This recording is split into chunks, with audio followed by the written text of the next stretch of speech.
everyone, and welcome to Beyond the Ball with me, Collie. This week I'm joined by Paddy. Big Paddy, what's He plays on the left, he plays on the right. That boy Ronaldo makes United look shite.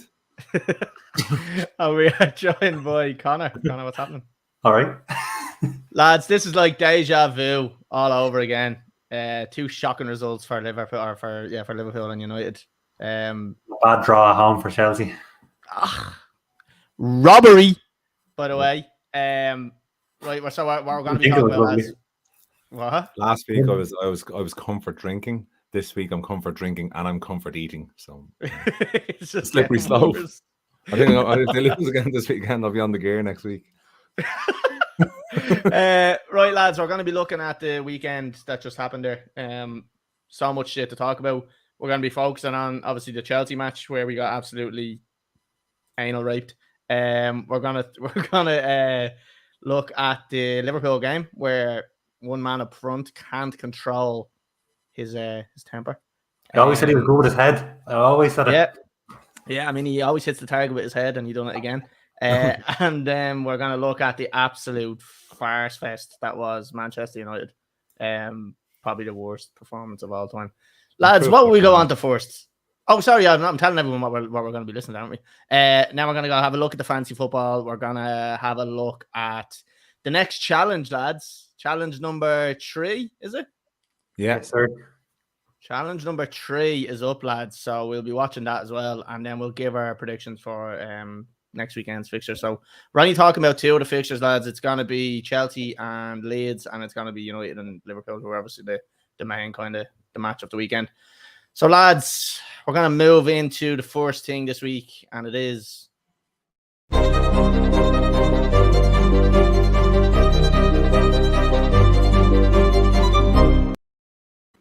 gave me abuse over that one, Paddy, for not having that ready, so I said I fucking better get that ready or I get abused over it. I look even more burnt, and I look a bit Chinese as well in that one. A burnt Chinese victim, there's nothing worse. Lads... What are we going to talk about first? Which match do we want to start off with? Take your pick. Should we go Chelsea? You're the boss. Oh, we're going right in. Right, lads. Now, Lucky we all Chelsea. know the result. 2-2. Here we go. Harry Kane scored in the 99th minute, or 92nd minute, whatever it was. 96th, I think it was, actually.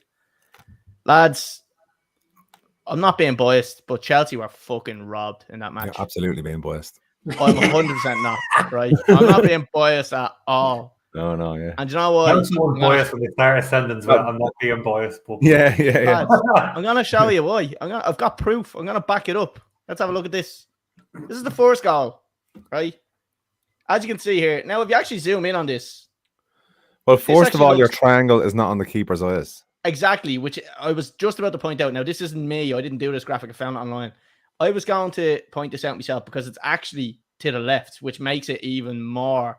And also, that would not be his field of vision. He's not wearing like blinkers like a horse. No, he is. It's like Metal Gear Solid where he only has that. Oh, the ball's already been hit as well, so it doesn't matter. Okay, right, lads. You are getting away from the point here, right? I didn't fucking make this picture, right? I'm just trying to show the point. He's not blocking. He's not. No, he is, because that ball goes the right side of him. Closer, he would be, but he's not blocking his view. He's too far away. The ball goes the other side of him. No, the ball goes the other side of him. So the keeper has a clear sight of where the ball is going. Can I finish? So also before the ball got absolutely launched up top, Kai Havertz was in on goal, and someone absolutely fucking, I think it was Romero or something like that, goes through him and gets his. Can I finish? Goes through him. All right, whatever. Like he was up the other end of the pitch, lads. Can I fucking finish? He was going through, and fucking Romero goes through him and gets his toe on the ball. Now, lads, last time I checked the rules, you can't go through a player to get the ball. Has that changed? Am I wrong in that? I didn't see it because you can't really talk about it here unless you have evidence. Yeah, that's convenient, isn't it? Yeah. Anyway, lads, for that reason, this goal should not have stood, and it's disgusting that it did stand. And it did. And I'm sure there's plenty of goals Chelsea have scored in their time that maybe shouldn't have been. So it swings and roundabouts. All right. No, talking Chelsea. Every goal Chelsea have ever scored is always legit. Take it and shut up. Except for the header and considering we were all thinking Tottenham are probably going to annihilate us last week, and you were agreeing even that they probably were a better team. Like that was actually a good result for Chelsea. And a really Hold on, good it wasn't just a performance. good result. It wasn't a good result in the end. The performance was absolutely outstanding. We absolutely bashed them. We did. N'Golo Kante pulling up with another injury, an absolute nightmare because he's outrageous. He is. But we absolutely bashed him for the whole game. So I'm just a little bit upset that Harry Kane got that goal, which was so disgusting. And I'll tell you why. After you saying after 70 minutes, Harry Kane is shite. Yeah, I know. And I knew it was gonna happen. Like I knew he was gonna fucking score after saying that. But lads, I'm gonna show you why I'm so disappointed because of this absolute atrocity that we're looking at on the screen right here. Look at this scumbag, lads. When was it acceptable to pull a man down by his hair? When he pulls If you have hair that long, you deserve to be pulled down. I'll be honest with you. Lads, come on. Let's call a spade here. We're all football men here. This is it was checked for a fucking red card, and we didn't even get a free out. You can't give a free out. The ball wasn't in play. It was never going to be a free out. It was. It happened. That incident happened when the corner was taken. No, it wasn't. It was just before he kicked the ball. No, it wasn't. The ball was kicked. I double-checked it. The ball was kicked. The ball was in play. This happened. It doesn't show it on this. Where's the still image of the ball being in play? I can't. Copyright infringement, lads. We're already fucking barred from YouTube half the time. So, lads, can someone explain to me how this was not? Because of your home videos, your OnlyFans. No, lads, come on, let's go. How was this not a free kick out? No, look, it was a red card, but the infringement started before the ball came into play, from what I saw. It didn't. So it should have been a red card for Romero, but the corner should have been retaken. Right, well then that corner would have been retaken, and I don't think the same outcome would have happened because Romero wouldn't have been on the pitch, and other players would have had to take up different positions. Either way. Yeah, but either way, look, one incident like that. Sorry. What? There's no point saying like that wouldn't have happened. It should have been a red card, yes, but it still would have had the corner. It still wasn't defended properly. I know it's happened, like, but I'm just trying to argue that it shouldn't. Koulibaly refused to pick up. It shouldn't have happened. Who's Koulibaly mark on that picture? Harry Kane, right there to the right. He's miles away from him. Are you saying that's touch tight? Yeah, no, he's not. He's not. Like, lads, it's a picture. It's a still picture. Another thing. This fucking prick, this baldy prick over the side here, Anthony, whatever his fucking face is there a reason that he can't see that? Maybe he's jealous because he has so much hair and he's saying like, "Oh, pull that hair off, bastard." He's hoping the hair comes off and he can use it as a wig. It's fucking disgusting behavior, lads. Lads, I don't know about the rest of there. Couple of comments in. Sorry, I know it's someone abusing me. We have Graham. Keeper can't dive because of Richard. Right, because of Richarlison. And it was definitely a foul in the build-up. Thanks, Lawler. Yeah. Lawler actually backing me up for once. I agree with you. Should have been disallowed. Yeah. Whatever. Yeah. That's class, Lawler. He's looking to get back in on the pod. He doesn't believe it. Lawler, keep going like that and you're in. Lads, I'm not finished on Chelsea. Because although that was a farce and the result didn't go Chelsea's way because obviously we should have gotten the win. What a game of passion. Like, that is what a derby is all about. And this sums it up here. Oh, yes. This is when Spurs scored. And Tuchel actually wasn't running over to start a fight with Conte. He was running over to the fourth official. And Conte actually happened to be going that way. And the two of them just fucking ended up squaring up to each other in the end. But that's just pure passion from two managers. And I don't see anything wrong with that. I agree with what you see what Jamie Carragher tweeted last night. That was so funny. Voters were talking. I can't hear. Someone talk. Go on, Paddy. No, just see Tuchel. When that happens, lads, one of you is going to have to stop talking. Like, you just talked over him again, Cuddy. I know, because I have to get my point across. Go on. Yeah, Collie, will you stop talking over me? God, this is great for the viewers. Okay. Go on, Paddy, give me your point. No, I was just saying it was funny when he was flexing the muscles in the post-match interview. Oh, yeah. Yeah, it was very good. Sorry, Paddy, you won't talk anymore. You're okay, Paddy. Connor, what do you think about this whole little... We're going to take it instant by instant. So this is obviously after Spurs scored the goal and kind of Tuchel's running towards fourth official. It was all fucking brilliant. And Tuchel running in the line after that goal, and then Conte giving it loads of the equaliser, and then obviously the handshake. Like, obviously, I know they're both getting suspended and fined for it, but Jamie Carragher tweeted last night that this is what people want more of. They don't want less of it. Like, you shouldn't be getting punished for... Not a lot happened. There wasn't like there was digs thrown. There wasn't like nothing was really said. It was two lads who were in the height of it in a derby, who were ecstatic and upset for different reasons. It was fucking brilliant. Like, it's class, yeah, it is class, and it was something that derbies had lost. In fairness, Chelsea and Spurs are usually always little kind of scummy little fucking derbies anyway. But the ending where you can see in this picture, for anyone that's on Spotify, this doesn't make sense to you. It's Tuchel basically saying, "Look me in the fucking eyes when you shake my hand." Now I have to admit, I watched it back a couple of times, and Tuchel made no effort to even look into his eyes, but he pulled them back and goes, "Look into my eyes," and it was like he was going, "I'm the captain of this ship." I seen a post earlier on with Tuchel shaking Sean Dyche's hand and not looking him in the eyes, but he said nothing to him then because he would have battered him. Yeah. Sean Dyche should kill him. That's why. Yeah. But now, lads, it is quality to see that we actually have a bit of passion back in these type of games. Look, in fairness to the ref, he did actually let a couple of tackles go.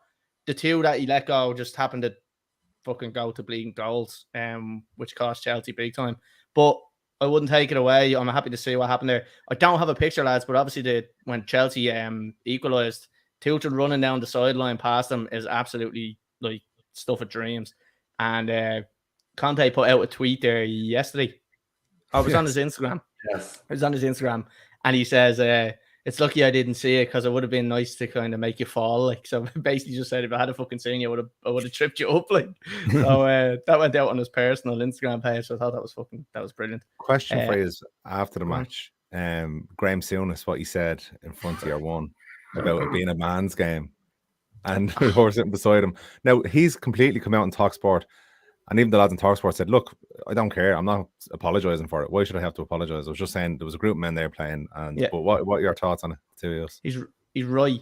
I think it was taken out of context when you look at it back. I was watching it live as he said it, and actually when he said it, because I knew your woman was sitting there beside him, I was kind of went, "Oh Jesus!" I was like, "That's a bit could be that she could get offended by this."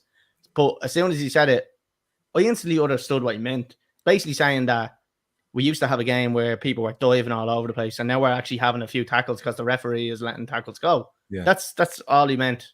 Conor, I don't know if you thought different. Yeah, no, it was the same. I think the one that annoyed him was because he definitely got a word in his ear after he said it, being like, relax it down. But the fact that he said it again 15 minutes later, just to reinforce, I think was the one that people were annoyed with. He could have just let the second one go and it would have been fine. But because he wanted to slide back in. Is that Ronaldo there on the right? That's Ronaldo, yeah. He's wearing the Chelsea kit. I don't know what's next. We'll keep that one for a minute. Yeah, lads. Overall thoughts of the whole game and the situation. I'm gonna just sum it up for myself. I thought it was a game dominated by Chelsea.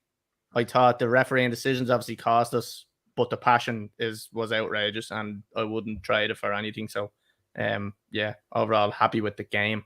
Conor, what do you think?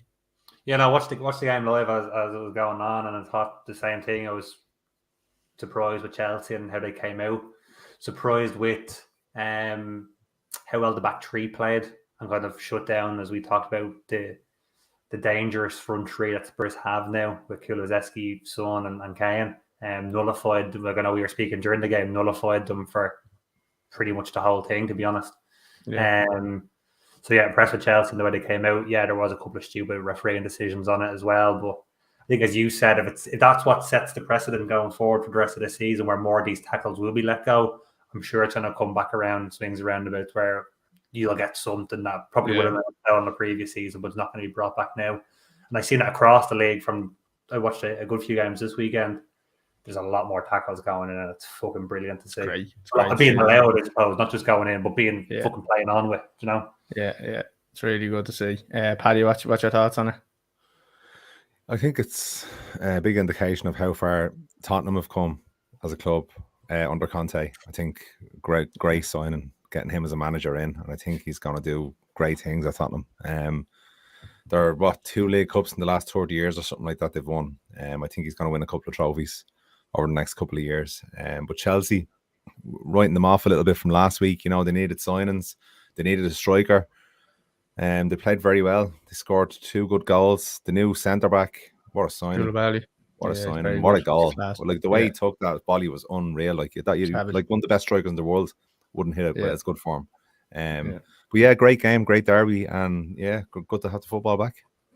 Good stuff, lads. Good stuff. Right, we're going to move on to the next game. We're going on to Liverpool, and we're going to save the best for last. Conor, obviously, you didn't get the result you wanted, but I think starting off, because I've got the pictures up here, we're gonna talk about this incident.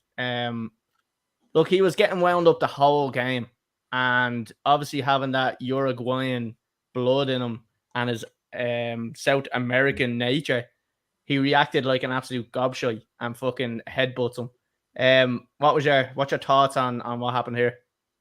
So obviously, when you couldn't see it live because the camera panned to Guaita getting the ball for a goal kick, but you knew how quickly Paul Tierney took the red card out, that there was no doubt about it in anyone's mind what had happened. You look back, he's given them 2 goals at the headbutt, and that's the reason why Anderson reacts in the first place, is because he gets a little one when the cross comes in. But I watched the afters with Neville and Carragher last night, and even the fact that he calls the referee over to have a look to then headbutt him. I know we would have got caught with VAR now at this stage, but don't call the referee over and then nut your man while he's staring at you. At least let VAR catch you in the background. Yeah. And I think that's what. I know obviously straight away Klopp wasn't happy. I think he wasn't happy because of how obvious he made it. If he had got caught on the slide doing it, is a little bit, you can defend it until you go in and watch it. But everyone on the ground fucking saw it. Do you know, it was blatant. It was blatant. It was, Anderson had him rattled, and I was saying it yesterday. It is the very first tackle he put in. He left it in late. Again, it was a foul that probably would have been given last year, but wasn't given this year, when he came through the back of Nunes, put him on the deck, and that was in the 3rd or 4th minute, he was rattled, absolutely rattled by him, and everything else came off of him. I thought he created a lot of chances, and I kind of agree with what Carragher said. Liverpool probably would have went on to win the game with 11 men, not just for him, but to have 11 men on the pitch. But it's How long into the game did that happen? 54 minutes, 53 minutes. Yeah, would have been around that. They were 1-0 down at the time, so. We were saying it, Conor, talking, just sticking on Nunes. He loves a scuff, doesn't he? He he loves a scuff. Like, he's more scuffs than a fucking woman's car. Like, it's absolutely outrageous. Like, but no, he does love a missed kick. Like, and the only way he gets away with it is because he creates and he gets himself into the positions where he has so many chances that you kind of forget about them little scuffs. Like, but if there is only chances and he's doing it, he's gonna put himself under a lot of pressure. Like, I think that's what we were saying last week. I said he's never going to be a 30 goal a season goal scorer, but he's going to pick up 13 or 14 of those chances. Like 50 seconds into the game, he caused them absolute headaches with an Alexander-Arnold ball from deep that Liverpool never would have done before, and the goalkeeper parries it, and Harvey Elliott puts the ball just over the crossbar. So he does cause a different issue, but if he's going to get rattled, like I know Neville said it last night, but if he goes and plays against Everton, Connor Cody's going to do it to him. If he goes and plays against West Ham, Dawson's going to do it to him. They're the worst thing. That's the worst thing he could have done. English centre halves, whatever about the continental ones, but the English centre halves are just going to roll you up, and that's 100%. That's over your head now for the rest of the season, at least. You know, it's like, and the refs are going to be watching it as well for that little bit of kind of leaving a bit in, like, you know. Absolutely, but like you look at his first game potentially that he'd be back for. He's obviously going to he got a 3-game suspension. It's a Merseyside derby in Goodison. Can he be trusted? I don't think he can. You know, so like you're already missing Bobby Firmino through injury, Jota through injury. You've lost Mane through the transfer window. You've lost Origi through the transfer window, and then your man's suspended. Thiago's injured. Well, I was more talking about like the forward options to play against. Okay. To play against United next week, and even into that Merseyside derby where you can't really just drop him in there, because if he gets sent off in 10 minutes in Goodison in a Merseyside derby where he's going to get lumped around, you're bollocks. Yeah, you're fucked. Paddy, coming to you there on the Liverpool game, what's your thoughts on Salah? Like, didn't really, like, had a few chances there yesterday, but didn't really. I don't know. I didn't think he kind of stamped his name on the game as much. Hit the ground running this season. Got his new contract. Goal and assist last week. Just wanted to put that in there. Bit of a hangover from the Champions League final, maybe, and I don't know, being made a bit of a fool of after it by the Real Madrid team while he was coming off. Great player. He's going to score a lot of goals this season. I think Nunes, what you were saying about him, I suppose being a liability, I think not only will he learn from this, I think Klopp's a smart enough manager to start working on the referees in terms of letting Playing them games with know them. the defenders are going to be pressuring them here. So, protect them. Yeah. So and he will be protected, I think. Stupid mistake. He's young, but I can't see him getting another red for the season now. Do you know that's the first red card that Liverpool have gotten for violent conduct since Klopp took over? Wow. I thought that was a good record. Before he took over, they had the most in the league for 3 seasons running. That's mad. They racket discipline, but now they don't. Now they have very good discipline. Lads, Conor, before we move on, is there anything else you wanted to cover on the Liverpool game? Any kind of things that stood out? Obviously, the result was disappointing, but I thought the reaction from the 10 men 1-0 down with 35 minutes left in the clock was outstanding. Luis Diaz came into his own. I thought he was very good over the whole weekend. He took the game himself. Obviously, the goal he scored as well. Yeah, it was Poxy defending, but he still be forward with him to put the ball on top in the far corner. When I looked at that scene in the chat, I put up and I was like, for fuck's sake, keeper. And then I looked at it again. I was like, keeper wasn't getting near that. Yeah, it was pretty good. Like, it was a great reaction off the back of it, but that's let down by one of their teammates. I do think they would have went on to win the game. Nat Phillips was dreadful. I don't think he'll see football again this season unless he has to. He had 3 things to do and he was caught out 3 times. So it's not great. One of them led to a goal. So if Joe Gomez can stay fit and we get Conte and Matip back in as well, I can't see Nate Phillips played again, to be honest. But I'm not happy with the way they came back afterwards. It's 2 draws in 2 games. They haven't won a game. It's the first time in 12 years that they haven't won one of their first 2 games this season. And looking at these 2 performances, obviously you're going to see an improvement. But do you think they'll be as good as they have? Do you think they'll accumulate the points they have been able to in the last couple of seasons? And if not, there's no stopping City, really, is there? Because it's a good question, I think, to ask now at this stage. I know, like, it's only 2 games in, but it is like you're getting a sense of what the team may look like. And it's not so much I'm saying that they're not capable of getting a high points tally, but the points tallies they have been getting have been ridiculous, like 90 and above.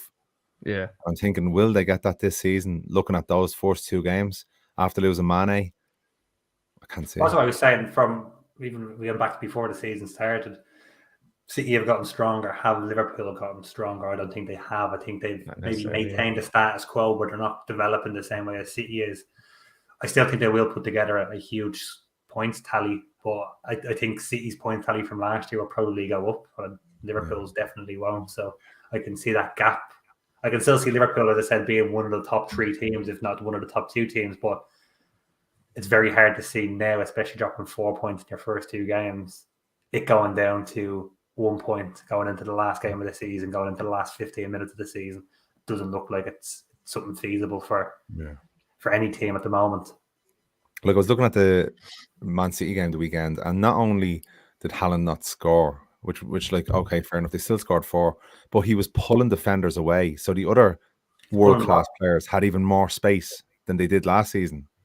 And it was too easy for them, way too easy. They're putting teams to the sword. That's 6 goals already. They haven't conceded. They didn't concede in the first game. They didn't concede in that one. So 6 goals, 2 games.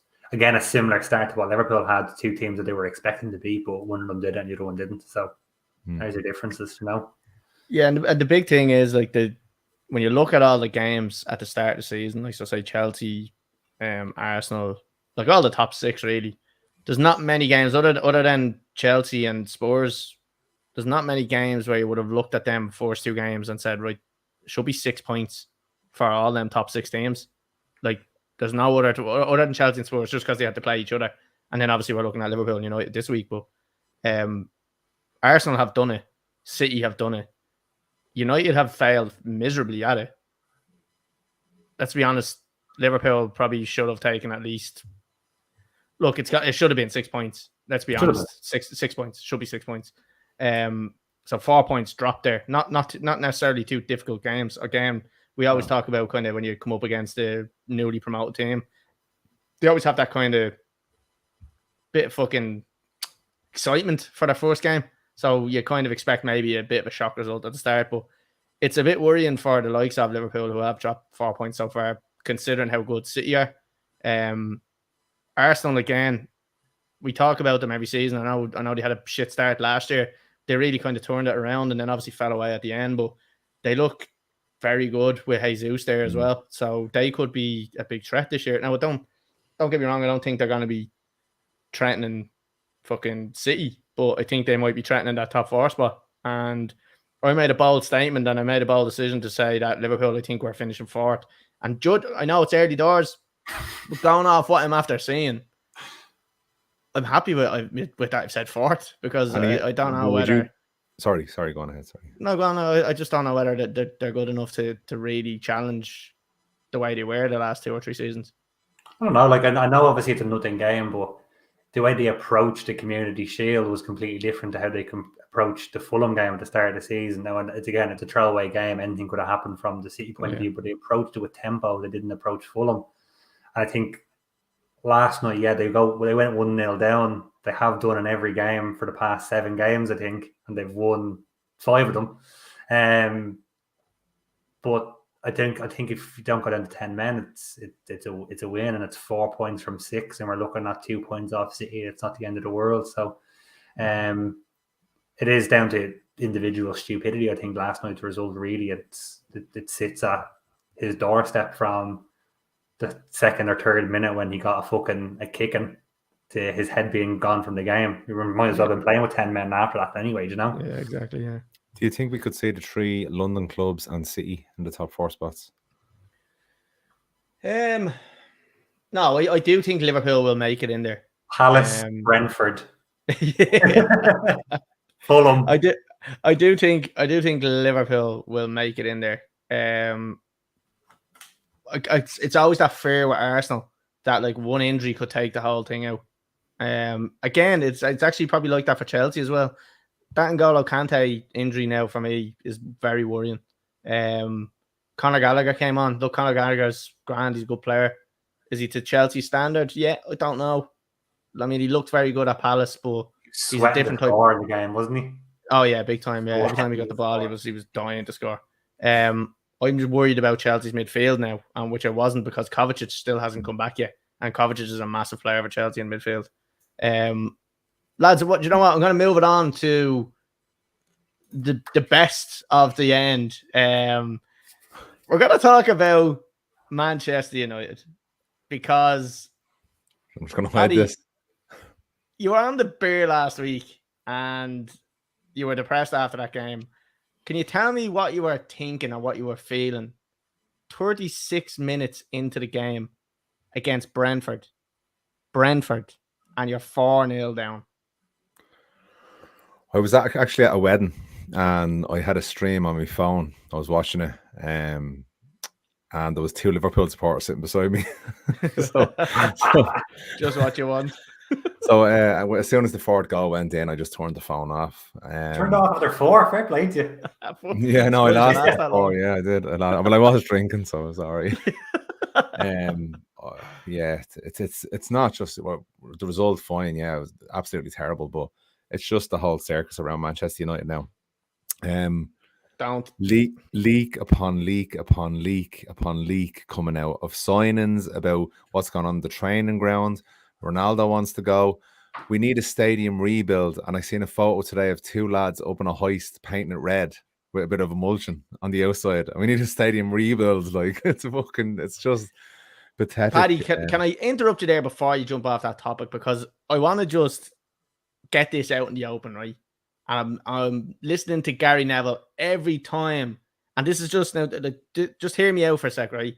Yeah. Every time there's a massive dip in Manchester United's performances, it always turns back to the owners. Now, I know you've been saying, oh no, we're protesting for years and want to get the owners out. We understand you want to get the owners out, but it's just a quick fucking solution is to blame the owners. You're talking about, right. So I'm gonna just talk about the right. Gary Neville interview or whatever comments he said. So he goes, we have an owner who last week took 24 million out for himself or whatever that was. The stadium's falling apart. he said we haven't appointed a sporting director, and I think he may have said one or two things, small minor things. Training Not ground. one of them things affects the grass on that pitch, right? So you I'm going to haven't. tell you Go on. what he means, and I'm going to answer all your questions. No, so I just want to say that I'm sick of listening to Manchester United fans always go back to blaming the owners and having this But it is the same owner's fault. bullshit. And I'll tell you why. It's not. Listen, please listen to me. No, all right? go on. Right. Any business in the world, any business, they've spent 1 billion on players. Okay. I could have any company and I could buy 1.2 billion in assets. But if I don't know how to control and use those assets effectively, the company will fail. So they've spent 1.2 million on individuals rather than having an actual strategy for the club and buying players to fit a position, some tactics that the manager wants. They've had no direction in the club, and that's because they had your man Ed Woodward buying the players, and they were happy to get players that had big followings on Facebook and could make them loads of money that way. Marketability. That's what they're all about. And Paddy, what was happening on the pitch, they didn't really care about. And that makes perfect sense. I didn't get it because last season I remember I was on this podcast and I listened and I talked and I said, the Glazers aren't that bad. They spent loads of money. But until it doesn't suit you. No, but if you look at it, they didn't buy correctly. They haven't run the club correctly. That's just a bad signing. I mean, you could have got Pogba and he could have been a world beater, which what he was over in Juventus. And who was to know that he was a fucking absolute cancer in the dressing room? There was no system to fit into. They were going to build a team around him. They could have easily done it. But they didn't. Because there wasn't a manager there to build a team around them. Sorry, one thing there, you're saying you got Ed Woodward, who you were screaming for ages to get rid of because obviously no United fan was happy with him. He's got rid of him. And I said it before and I say it again. He's went for fucking Arnautovic. He's went for Arnautovic straight after. You got rid of him. Like, what's the thought process there? And then you just bottled it and pulled out because there was absolute fucking uproar about going for Arnautovic, which there very well should have been because 8 million from Marco Arnautovic is not what Manchester United fans want to see. And that's just the fucking sad reality of it. But maybe the sad reality is that's the level of player that they know are the only ones that'll sign for them at the moment. Because it's poison. The team is like, if I was looking at them as a player and thinking to myself, like everybody that's went in there now, their performances they were good. Like Sancho, look at Sancho as an example. One of the best players in the Bundesliga comes in there and he can't even beat a player anymore. So that's not nothing to do with the Glazers. That's nothing to do with the Glazers. But hold on. Again, that comes down to him being put into a team and a setup that has no structure whatsoever. Like if you look at the best clubs, the reason they have sporting directors and stuff like that is because there's a certain way. Look at Bayern Munich. There's a certain way the team plays. A coach comes in and coaches the players, coaches the team, but they have a certain base of the way the team plays, the type of player that plays in those positions, and they have like they do lots of studying, they do lots of analysis on buying these specific type of players.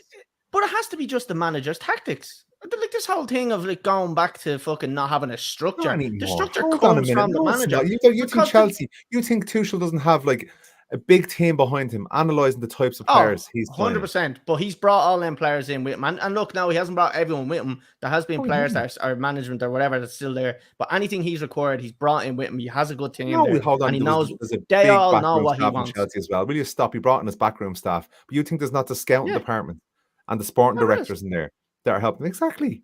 It doesn't take a scouting department to sign a well-run club. Look, you're just fishing now. You know what I'm saying. No, I'm not. Chelsea is a well-run club. Liverpool's a well-run club. It wasn't for years. It wasn't for 30 years. Man City is a well-run club. Manchester United, for the last 10 years, has not been a well-run club. And that's simply what he's saying. And that comes down to the owners because the Glazers have been there for more than 10 years, Paddy. Yeah, no, and Ferguson and Gill papered over the cracks before they left. So it comes down to the management then. The management can paper over the cracks. You're winning titles. No, it couldn't any longer. But Ferguson, why do you think Ferguson left as well? Did you see that team he won the league with? They won the league with did you see the team he won the league with? I can guarantee you a couple more years and he would have had the exact same problems. Oh, well, he would have. But Fergie was an absolute king. He would have had more power. to make changes. Yeah, well, he's a king of bringing in young players and mixing them with older players. That's why Scholes always hung around with Giggs, didn't retire till a very late age.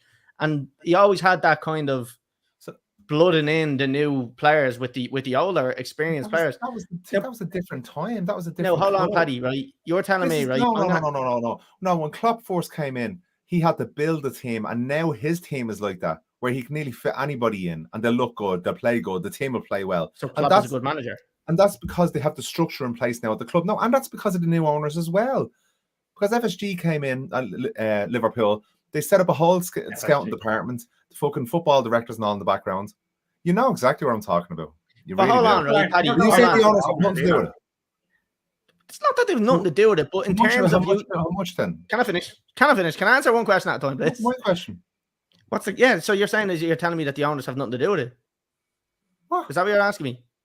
No, I said asked you, do you think the owners have something to do with it? And you said yeah, and I said, well, how much then? How much do they have to do with it? So you said you think they have nothing to do with it. So I'm saying it's not that they have nothing to do with it. That's what you said, no? No. Right, so the owners have something to do with it, but not to the extent where United fans are blaming them. It's over the top, and it's outrageous that every single time there's a dip of form, straight back to that. Listen, Paddy. Paddy, listen to me. Alex Ferguson, right? What would he have done with Marcus Rashford, Martial, Sancho, Greenwood? I can fucking guarantee you Greenwood would be fucking jail. They'd probably be playing better for him. They'd probably be playing better for him. Oh, 100% they'd be playing better for him because he's a better manager and he commands the respect. Everything you've had there, manager-wise, has been fucking shocking up until that. Well, hold on. We tried to blame the manager when Mourinho was there and you weren't having any of it. Because it wasn't Mourinho's fault. It's not the manager. That wasn't Mourinho's fault. Then whose fault was it? The players. But what I'm saying is the managers are not getting the best out of the players because had to be in there. He could have made the players work.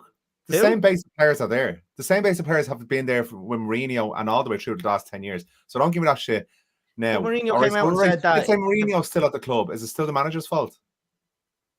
Yeah. No, it's if not. He hasn't changed the players. Mourinho's fault at the time. If he hasn't changed the players and he hasn't changed the system and it doesn't work the way he wants it, the manager goes. He was there. So that your argument actually now your argument is bullshit because. But it's not because if you're there for long enough. Mourinho was there. You keep talking over me, Paddy. I can't get anything in. I'm trying to explain what I'm talking about. We're having an argument here. No, but like what I'm saying is you're saying like you're bringing it back to the manager, and I'm saying like the manager doesn't whatever. Like I've contradicted myself, you think. But what I'm saying is the manager has long enough to change his whole system and to change the players. Like, do you know what I mean? Like you have signed so many players within this that like Ole Gunnar Solskjaer had what 3 years? 3 years there. Yeah. And then he got sacked because he couldn't do anything with the players he had. But he did. What did Mourinho have 2 years and then got sacked? He did do something, and then Mourinho done something as well. He won 3 trophies, well, 2 proper trophies, and then the next season they had a bad run and he got sacked. No, I think he should have been given a bit more time. 100%. But why are we going back to the owners? If there's a proof that he shouldn't have been sacked, maybe, yeah. No, 100% shouldn't have been sacked. Yeah, so that comes down to the owners again. Yeah, I don't know. I don't think going back to the owners, blame the owners over everything is the way forward for United. What I'm saying is you've had plenty coming up there. I'm not saying the manager has no responsibility in what happens at the club. Absolutely not. But the players and manager. Shit rolls downhill. And if the decisions are bad at the top, it's going to be bad at the bottom. But I think the players and the managers have to take all the responsibility. Fucking nothing to do with the owners. No, sorry, not saying nothing. Not saying nothing to do with the owners. But it's 90% players and manager. It's not. Not after this amount of time. It's not. I could easily say it's 100% the players. It's not. And it wouldn't be too far away from the truth. 100% the players. I could say that. I'm not saying it. Yeah, exactly. Yeah, I could say that, and it won't be 100% away from the truth. But what I'm saying is, it's the manager and the players that go out onto the pitch, that play the game. That you're talking about having a structure and a system. That manager will create that structure and system, and that's what you think is getting with Ten Hag. Like that's what he's supposed to be there to do. We're hoping, yeah. But like Ollie tried to do it as well. Do you know what I mean? So that's why I'm saying the players are really have to take responsibility, and I don't think they are. And I think the likes of Ferguson. Sorry, yeah. Go on. I just think that Ferguson has a stronger character, would have got more out of them players that are there. Hence why he won the league with that absolutely shocking thing. We've had some of the best managers in the world since Ferguson, and they couldn't do it. David Moyes. So I can Yeah, guarantee you, fucking Tuchel would have came in, or Conte even would have came in. Conte would have. No, probably. Look, Mourinho came in. He got a reaction, and then it fucking went bad again. Why is this keep happening? It can't be. It can't be just the manager and the players all the time. Like I know, like you're being very stubborn now in terms of. I'm not saying it's all the owner's fault. I'm not on that bandwagon, but I do think new owners are needed because I do think they're managing the club, mismanaging the club. Well, I think new owners are more needed to get it out of the system because, as far as I'm concerned, it's just eating Manchester. Do you know what the most embarrassing thing about the weekend was? Wasn't the owners. It was the performances on the pitch and it was the fans' reaction after. That's the most embarrassing thing about that United performance. Nothing to do with the owners. Yeah. But the owners caused the bad feeling around the club, everything in the club. They did. They've mismanaged the club. They've mismanaged the club. Jamie Redknapp said it perfectly, that the players on the pitch aren't going, oh, I wonder what fucking Malcolm Glazier's doing there tomorrow. That's nothing to do with it. That's so narrow-minded. Like expand your thought process, really, because it really is. You're more intelligent than that. But you're not talking. I don't think it's what's really required. But Conor, give us what's your thoughts on the overall thing? Because it's been me and Paddy kind of shouting at each other over the last 20 minutes. Yeah, no, I hate when mum and dad fight. What summed it up to me was you go 1-0 down against Brentford away from home after whatever it was, 16 minutes from an outrageous error. Fine, not fine, but you can get on with it. And then 4 minutes later, you have your centre half take a goal kick to the goalkeeper to try to play out short. Like, if you're saying that the team isn't good enough, why is that your thing that you do when you're 1-0 down away from home after an outrageous error and you're under the cosh? You get everyone together, you push up the pitch, and you fucking ping the ball. Like, again, this has to come back to, if that's the way the manager are forcing players to play, knowing he hasn't got the ability in that team, what's the fucking point? You can't play from the back. The manager came out and said he didn't want them to play like that. Okay, well then it's the player's fault. Why is Harry Maguire taking a goal kick? They're fucking. I don't have no idea. Well, Harry Maguire. Like it's everyone's as confused as the next person about what's actually going on there. It's the worst goal I've ever seen in the Premiership. And like mistakes are fine, but the fact that it was a planned mistake, they went out and intentionally went. De Gea moved away. Maguire took the ball and passed it to him. It was like a planned mistake. It was a premeditated mistake. It was a setup like to fail. I couldn't believe it when I watched it. It was like they said, we're doing this regardless of what way Brentford are set up. Brentford could have had 7 people standing there and they still would have tried that. It was like they had no other way to go about it rather than just launching it up the pitch. I just think as soon as the first goal went in, I just think their confidence has gone to shit. And it all stems from last season. But as a goalkeeper, if I made that mistake, the last thing I want to do is have the ball at my feet in the 6-yard box being pressured. I'm saying, man, you can fuck off. I'm getting this thing as far away from me until I settle my nerves. Yeah. I don't want to have to pass the ball 12 yards to a fella facing his own goal or a fella up his hole. So it was just, I saw that and I think that was the moment when Ronaldo switched off, basically. The forwards switched off. There was the complete lack of intensity fell for the rest of the game. I think it's just because they looked back and they saw the shambles of a back 4 or 5 from your midfielder dropping in. And I just couldn't believe that goal. Paddy, do you want to read the comment out there and you can make a comment on it yourself if you like? This is great. United are shy. Owners of the state had his out his depth. And that's in from Steve Wynn. Yeah, he's another narrow-minded idiot like yourself. And also your man Martinez, who they signed, who's the next biggest thing, and he's fucking next big thing. He's the smallest fella I've ever seen in my life. Because of wooden headers, like looking at. We do need to move this podcast along. One last question, right? Yeah. Looking at if you're say working for United, looking at what the managers they've had in for the last 10 years, including Mourinho, Van Gaal, two world-class managers, what would you change at the club now to try and stabilize it, make things better? Is it another new manager? Like these players finished second a couple of years ago. Just remember, you keep blaming the players, but these players finished second a couple of years ago. I would change the players. And if you're saying that the players don't need to be changed, then it's the manager system. No, but it's changed every single player in the whole squad. Well, there's the likes of Harry Maguire there. There's a few people you keep, like Bruno Fernandes Actually, I had a thing there where Gabriel Bonlahor made a comment about Fucking Bruno donut. Fernandes. I know he's a donut, he is, but he did make, this is the first time I've ever kind of believed him. He said if that was Paul Pogba putting in the same performances, he'd be torn to shreds. But for some reason, Fernandes seems to get away with it every week. Yeah, he's been getting away with playing bad for a season.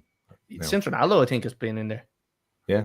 But you're asking me what I would change. To be honest with you, there has to be another tactic. Like it's tactics. There's no other way about it. You're saying the players that finished second last year are still there. It has to be the system that's played then. There's too many luxury players in that squad. Ronaldo's a luxury player. Sancho's a luxury player. Martial's a luxury player. Fred, McTominay, Maguire. There's no workhorses in that team. You get away with, like, United, Berbatov was a luxury player who did fuck all but scored goals because you had Jisoo, Park, Wayne Rooney, people around them who are going to work like dogs to win the ball. Yeah, it's a good point. They haven't got a workhorse in the squad, really. So that's down to recruitment. Yeah. I think they're missing 5 players like that in a team that can carry those players, like Fernandes, like Ronaldo, Sancho, if you want to play him, whatever it might be. But so that's down to recruitment, and recruitment has been done above the manager's head. Sorry. Well, why do you know that Martinez? He's a luxury player. He's a luxury centre half. He's a ball playing centre half. He's not a defender. He wanted him now. He came from my. You have signed Ronaldo. You were screaming for Ronaldo. He's got him. You signed Varane. Don't say Varane wasn't potentially a great signing. He was a great signing. And then all these other you were players saying all last season about Ronaldo, saying that maybe it's like, has he been the problem? And I said, well, no, he couldn't be. He couldn't be. And then pre-season, I was watching them and they were playing like half decent. And it's since he came back, they're just fucking something to do with their confidence or something like that. Like such a player like that's not happy. And I don't know. I have no idea. Nobody has the answers. The problem I think with Ronaldo is that he wants to be the number one, and like that's why I think Fernandes kind of falls into the shadows as soon as Ronaldo starts kind of coming onto the pitch. So that's why I think Ronaldo may have been. Sorry, I put that down, buddy. Steve Millen, the work rate needs to change. Need to play for each other. Press as a team. This is true. Conor, I think that's a great point. Actually, you're saying there about the way that you don't really have that workhorse. Like look at Chelsea, even N'Golo Kante would have done it. Jorginho, I know he's not a workhorse, but he does that sloppy kind of making the tackles at the important times and moving the ball along. But lads, look, we could talk about this for fucking hours. I'm sure we'll be back talking about United next week when Liverpool spanked them 4-0. So we're gonna move off this for the time being. We're gonna move on to the next thing, which is the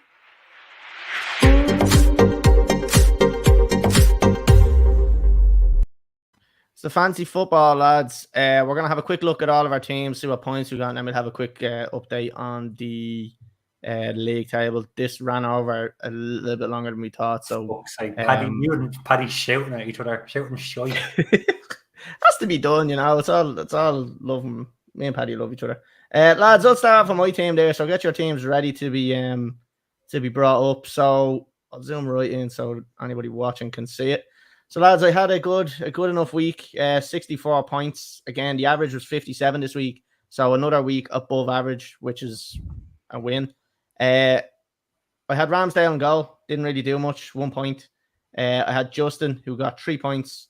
Alexander-Arnold, 3 points. Cash. Van Dijk, again, I was contemplating taking him out. 2 points. And then I got 7 for Bourne, which was good. Bailey, he didn't even start, came on late. Dog shit. Kevin De Bruyne, 14 points again. Connor, me and you have him, and not a lot of people had him in. So we're gaining points on that. What was that, Paddy? Great goal he scored. Oh yeah. What a fucking finish that was! Absolute cracker. Mo Salah, again, like Paddy was saying earlier, didn't really do much this week. Don't know whether. I think it's too early to contemplate taking him out. Jesus with 2 goals, wasn't it? The first goal, absolute belter. Went with Haaland as captain, and then obviously I had the dog shit on the bench who got nothing between them. So overall, 64. Lads, I do have my subs done. Would you like to have a look at them before we move on? Yeah, go on. You might as well.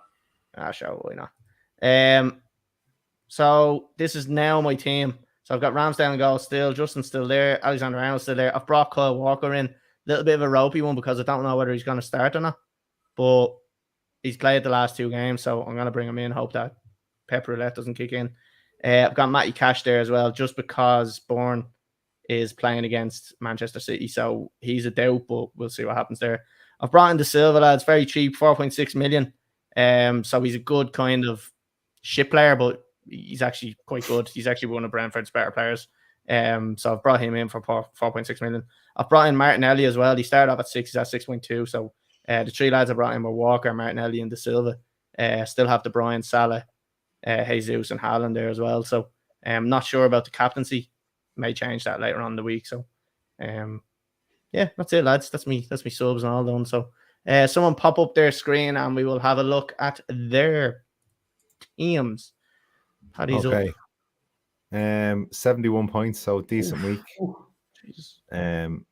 Ederson 6, Cancelo 11, Alexander-Arnold 3, Gabriel 1, which was unfortunate. I was raging I didn't play James because he got 7.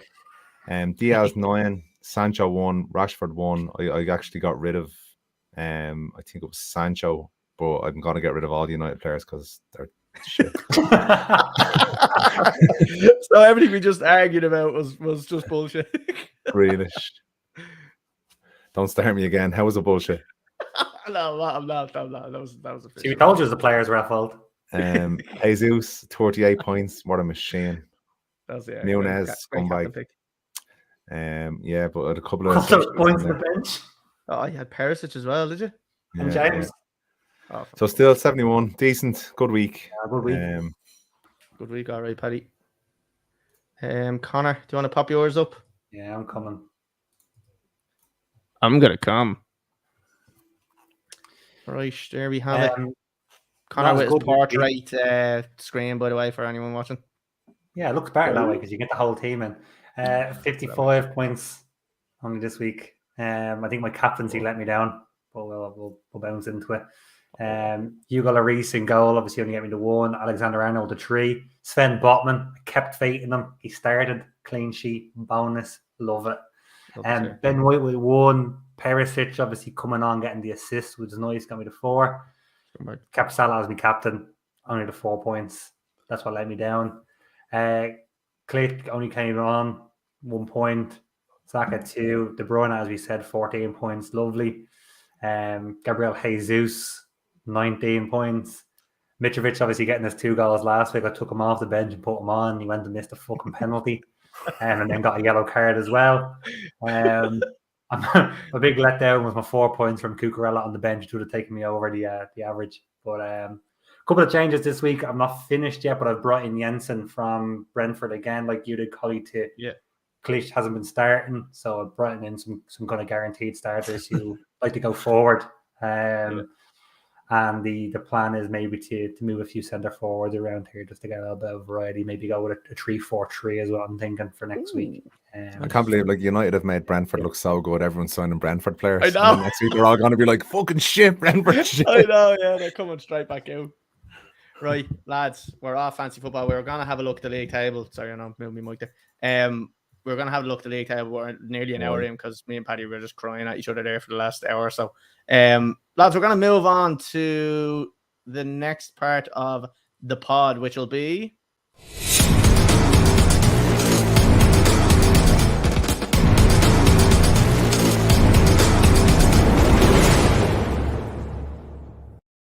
It's the king of the pod, lads. It is the challenge number 3. This week we took on a closest to the pin again on the top tracer down in the Spalwell. So, lads, I'm not going to talk too much about it because I made a bollocks of what I was trying to say last week. So I'm just going to jump straight into the video. So I think it goes on for around 3 minutes or so. So, yeah, enjoy this. We're counting goals, that never happened.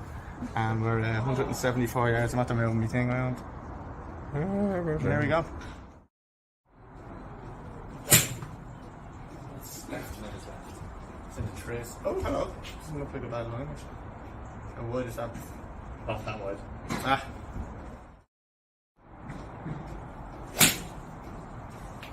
Oh.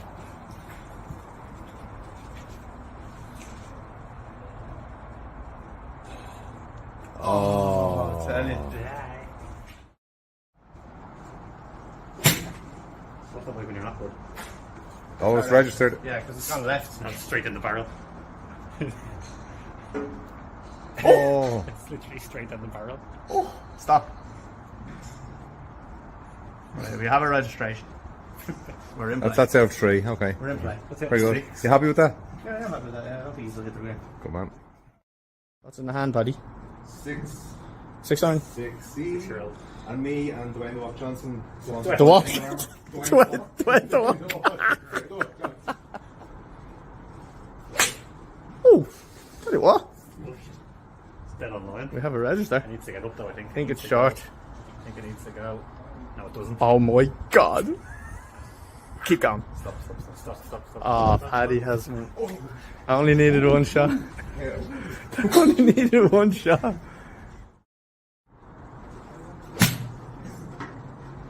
No chance. Bit left. Bit left there. I feel like I just got shafted. Oh. It's alright, the first one done. It's in the trees, anyway. Someone call a lumberjack. Conor, what have you got in hand? 6 as well. Copy me. Oh, he's really went for Please, oh, you love this, do you? That's lovely. I think so. I think, no, definitely not. That's beautiful. Beautiful. Didn't touch a leg either.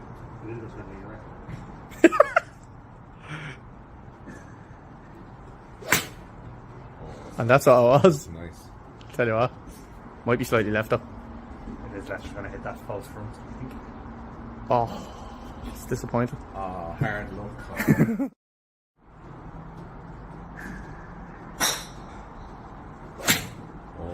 Oh, that one is beautiful. Slightly right, maybe. Oh, he's done it. Sit. No, it's good. What happened there? Oh my god. It's dead. Yes, I win. Default. Oh, that's absolutely scandalous. It was literally a foot away. In the difference. He was 25 and it was at 24 and it stopped. I was still rolling with definitely.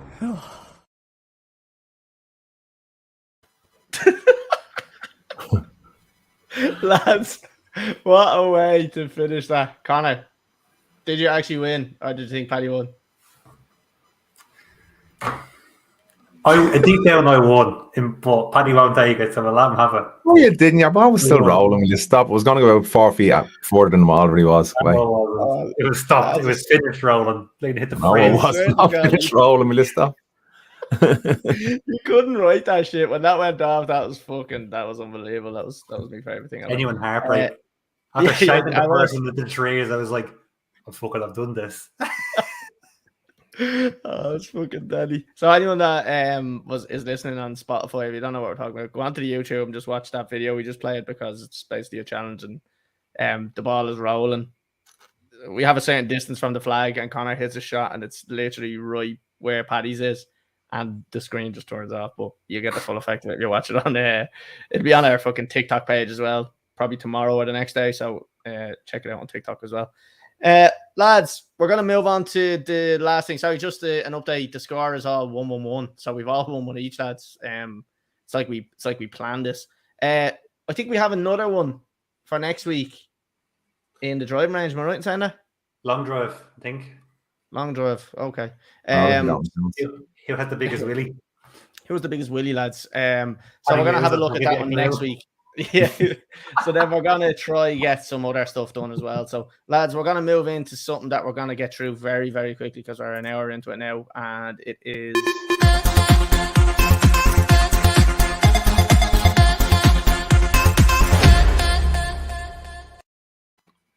It's the predictions, lads. So we're gonna have a quick chat. Not actually even gonna have a quick chat. Gonna just go really quickly through what I think is gonna happen in the Leeds and Chelsea match. I'm gonna give a score prediction. I won't spend ages on it. So, lads, first one is obviously Leeds versus Chelsea. We're only looking at this one, and then United and Liverpool. Leeds versus Chelsea, lads. I haven't been that impressed with Leeds this season so far. So I think Chelsea are gonna win this one. And I'm going to say it's going to be 3-1 to Chelsea. and I'm going to say Mason Mount is going to score on this one. Connor, what do you think on this one? Yeah, I've been actually impressed with Leeds' goal scoring power this so far. Rodrigo's come back in and is playing some nice football. I know obviously Bamford's out injured again, which isn't ideal, but I still think they're scoring goals, obviously, and I don't think it's going to stop. I'm going to say Chelsea will still have enough for them ultimately. I think whatever Leeds will do, Chelsea will do times a couple and do it better. I'm going to say 3-2 Chelsea, and I'm going to back Rodrigo to score from the Leeds. So I think he's the only real out they have, but he's in flying form at the moment. Cool. Paddy, what do you think? I'm going to go for 2-1 to Chelsea and Havertz to score. Nice one. Right, lads, we're moving on to the last thing we're going to be talking about is Manchester United and Liverpool. Lads, we could have talked about this fucking game for ages as well, but I'm just going to dive straight in there, being the neutral. I'm going to say it's... Now, there's actually talk about there being mass protests in Old Trafford and for this game actually not to go ahead. So that's the latest that I've heard about this. Don't know how true it is, but be interesting to see. And I'm going to go with, if it does go ahead, it's going to be a spanking for United again. Now, do you call this a spanking 3-1? 3-1 to Liverpool? It's a bit of a spanking in Old Trafford. In that kind of game, I would say it's a spanking, Yeah, I think so. So I'm going to go with 3-1 to Liverpool. And I'm going to say Diaz to score because I liked the look of him there when you went down to 10 men and really looked impressive. So, Paddy, what do you think on this one?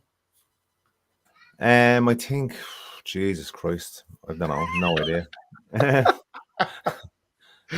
Oh, you love to see it. Oh, I don't know. I just don't know anymore. I really don't. I don't know. I'm gonna go. United are gonna get reaction this week. Hopefully Ronaldo's gone, and I don't know. Fucking 1-1. I don't know. Fucking Colin, what do you think? I actually, it was the most United thing ever to get tonked in 2 games by Milton Keynes and then go and get points off of Liverpool. Yeah. And then everything will be forgotten about then. They'll be like, oh yeah, we're going to win the quadruple again. Paddy will be back up to 4 trophies instead of the 2. We're at the double now. We started at the quadruple. The owners will be great again. Everything will be forgotten. Ronaldo will be a god, and fucking we're all back to kissing and hugging each other. I'm worried about Liverpool at the back because they haven't got centre half. The partner against United though. The partner Van Dijk, they haven't got anyone. The way obviously they like to play was exposed by Palace. So Palace can do it, you'd hope. Well, not you wouldn't hope, but you'd expect United to be able to do it even. And having no centre forward is shouldn't be an issue. But I would have loved to have seen Núñez against Martinez, ideally, that would have been fucking great. I'll back Liverpool to nick it 1-0. I don't think it's going to be a thrilling affair, but I don't think either of them are in flying form, as we said. But both really need a result. So I can't see it being a draw because I can see one side going hell for leather to try to get something. United don't want to be on 0 points after 3 games. Liverpool can't afford to drop more points against City, basically. So 1-0 Liverpool, and I will go with Harvey Elliott to score. Interesting. Sorry, I don't know if we mentioned it, Paddy, but United are actually bottom of the league. Really? Do you know it's the first time in 100 years that any manager has failed to win their first 2 games with Manchester United. Great story. And it's the first time ever that Brentford beat Manchester United. It was just 2 facts that I thought we'd end up on. I always have to do something the first time. Records are always going to be broken, so fair play. Well done, Ten Hag, for breaking that record. Can we just say Liverpool are still unbeaten this season? I'm just saying that as well. So the invincible season is still on. Yeah, so Chelsea. Lads, we're calling it a day at that. That was a fucking chaotic episode, to say the least. But it was great, and you're lucky it's remote. I'd fucking kill you. But it just goes to show that if you can get we already have a bit of passion back in the fucking matches. Now we're getting a bit of passion back on the podcast. So hand in hand here, lads. Lads, we're wrapping it up. We're finishing at that. Connor, I believe you're away for the next 2 weeks.